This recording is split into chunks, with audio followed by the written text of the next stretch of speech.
30 जुलाई 2024 को लेबनान की राजधानी बेरूत में हिजबुल्लाह के सीनियर कमांडर फुआद शुक्र की इजरायली एयर स्ट्राइक में मौत हो गई थी। इसके कुछ ही घंटों बाद 31 जुलाई 2024 के तड़के ईरान की राजधानी तेहरान में हमास के राजनीतिक ब्यूरो के मुखिया इस्माइल हानिये के एक हवाई हमले में हत्या हो गई थी।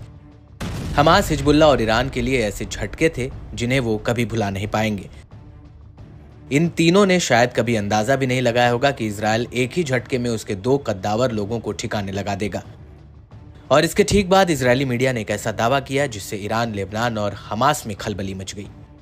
दरअसल इजरायली मीडिया ने हमास के सैन्य नेता मोहम्मद डायफ की हत्या की खबर चलाई थी। इजरायली मीडिया रिपोर्ट्स में दावा किया गया कि मोहम्मद डायफ को 13 जुलाई 2024 को एक एयर स्ट्राइक में मार गिराया गया था, जिसकी पुष्टि आईडीएफ ने 1 अगस्त 2024 को की थी। लेकिन अब हमास के सीनियर नेता ओसामा हमदान ने चुप्पी तोड़ी है। ओसामा हमदान ने न्यूज एजेंसी एसोसिएट प्रेस यानी एपी को दिए एक इंटरव्यू में बताया कि अल कासम ब्रिगेड्स के कमांडर इन चीफ मोहम्मद डायफ अभी जीवित हैं और स्वस्थ हैं। हालांकि ये पहली बार है जब इजरायली मीडिया के किसी दावे पर हमास के सीनियर लीडर ने प्रतिक्रिया दी हो। दरअसल इजरायल ने 1 जून 2024 को मोहम्मद डायफ को पिछले महीने के एयर स्ट्राइक में मार गिराने का दावा किया है। वहीं डायफ की मौत को लेकर हमास नेता हमदान ने न्यूज एजेंसी एपी से कहा कि हमास का मानना है कि इजरायल ने डायफ को जुलाई में मारने का दावा किया था और ये दावा उस दिन किया गया था जिस दिन इजरायल ने एक ही बार में 88 फिलिस्तीनियों की जान ले ली थी, लेकिन वो सुरक्षित हैं। इस सब के बीच बड़ा सवाल ये उठता है कि इस्माइल हानिये की मौत के बावजूद इजरायल मोहम्मद डायफ के पीछे क्यों पड़ा है।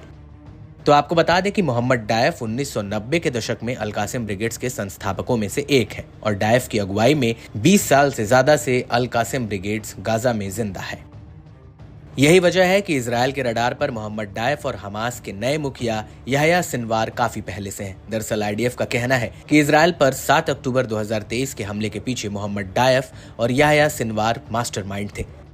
वहीं याह्या सिनवार ने गाजा में हमास के नेता रहे हैं और उन्होंने इस्माइल हानिये की जगह ली है। याह्या सिनवार साल 2002 में अल कासिम ब्रिगेड्स के मुखिया थे और उनसे पहले अल कासिम के मुखिया सलाह शहादा को भी इजरायल ने मार गिराया था, जिसके बाद सिनवार ने गद्दी संभाली थी। वहीं मोहम्मद डायफ ने पूरे गाजा में हमास के सुरंगी नेटवर्क को बढ़ाने में एक अहम भूमिका निभाई है।